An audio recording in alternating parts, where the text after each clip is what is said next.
We have two words of the week this week, akuo, I hear, and blepo, I see. We've had these words before in the past, but this week we're going to see them specifically in the book of Revelation, and we're going to begin and end with Revelation chapter 22, verse 8. But before we do that, let's just outline the book. Revelation starts with chapter 1, as do most books, and it is an introduction to what's about to happen. Chapters 2 and 3 are the letters to the seven churches, the intended audience for the whole of the Revelation. And then chapters 4 through 22, the first half of 22, is the vision. It is the revelation that John is told to record. And then right there at the end, from verse 8 onward, there's sort of a conclusion and some warnings and admonitions, etc., etc. So today we're starting out in Revelation 22, verse 8 from the ESV. I, John, am the one who heard and saw these things.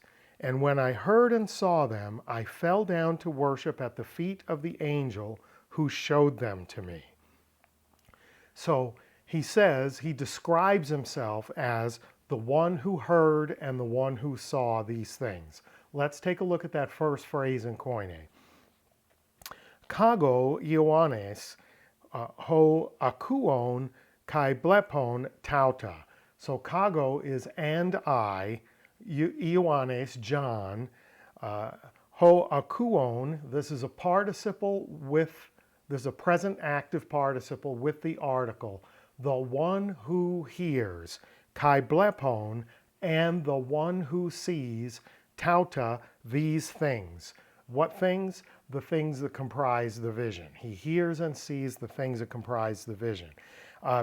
So look at how he defines himself. He uses these two participles in a predicate construction where I, John, am the one who sees and the one who hears. Pardon me, the one who hears and the one who sees. I will make that mistake multiple times today, I guarantee it. But what he says here is the one who hears and the one who sees. So the revelation of John on the Isle of Patmos is a compound thing.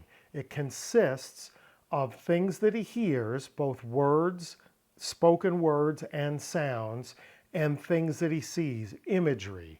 And it's important for us to keep that held together. It's things to be heard and things to be seen, words and sounds as well as images.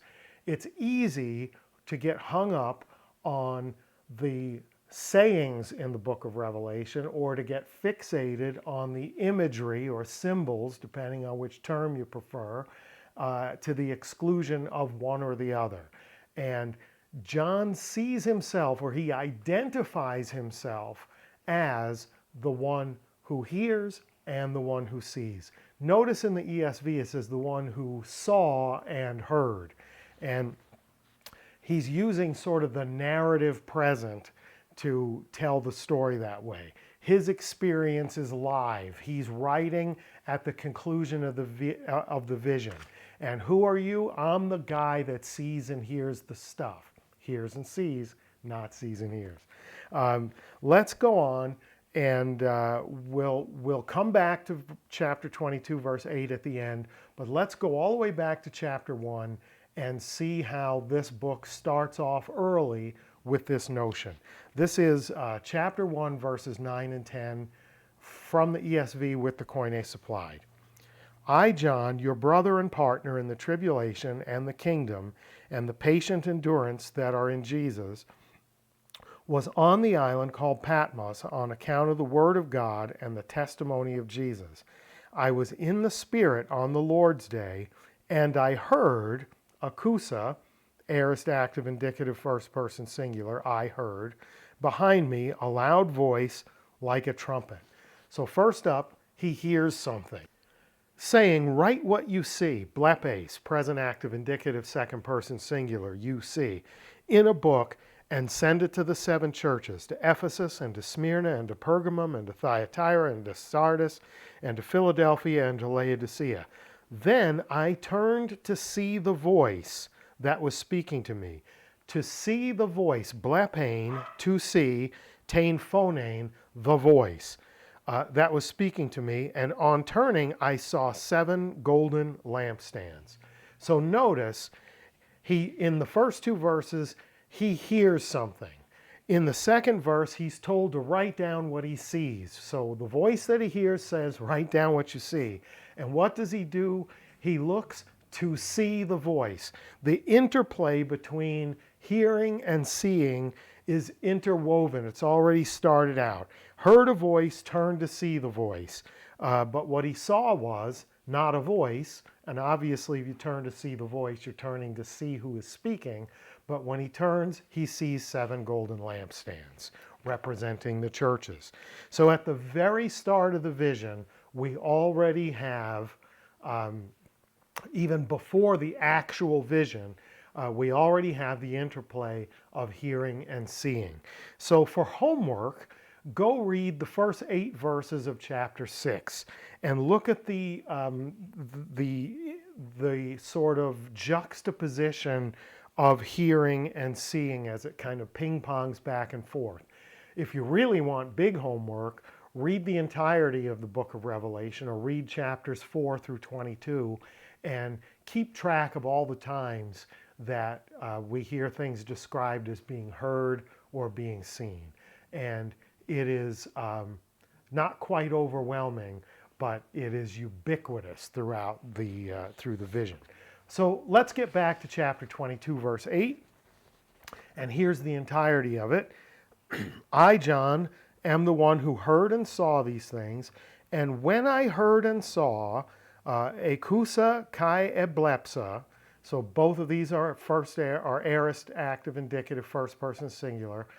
I heard and I saw them. I fell down to worship at the feet of the angel who showed them to me.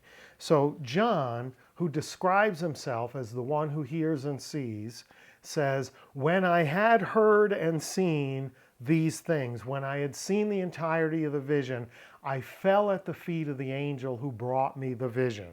And the angel quickly corrects him and says, not so, don't do that. I'm also a fellow servant. The point that I'm trying to make here today is with the uses of akuo and blepo in the book of Revelation, with this constant sort of interplay and juxtaposition of hearing and seeing, there's a point to be taken overall. The book of Revelation, what John describes as a revelation of Jesus Christ that was given to his servant to reveal to the 7 churches, is comprised of things to be heard and things to be seen. If you allow yourself to focus on the words that are being spoken and heard, or on the imagery or symbolism that is being shown, that is being seen, to the exclusion of the other, you're going to miss the point.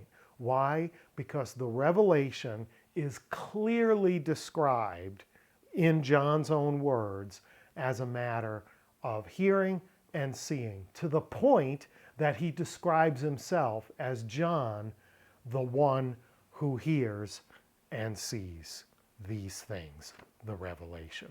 Hope that was good for you. I hope you'll go and do the homework and dig through Revelation and look for all the occurrences of hearing and seeing. And while you do that, I hope you find it edifying, and I hope you always find the channel edifying. If you do, please like, share, subscribe, tell your friends, and until next time, charis kai eirene humin, grace and peace to you.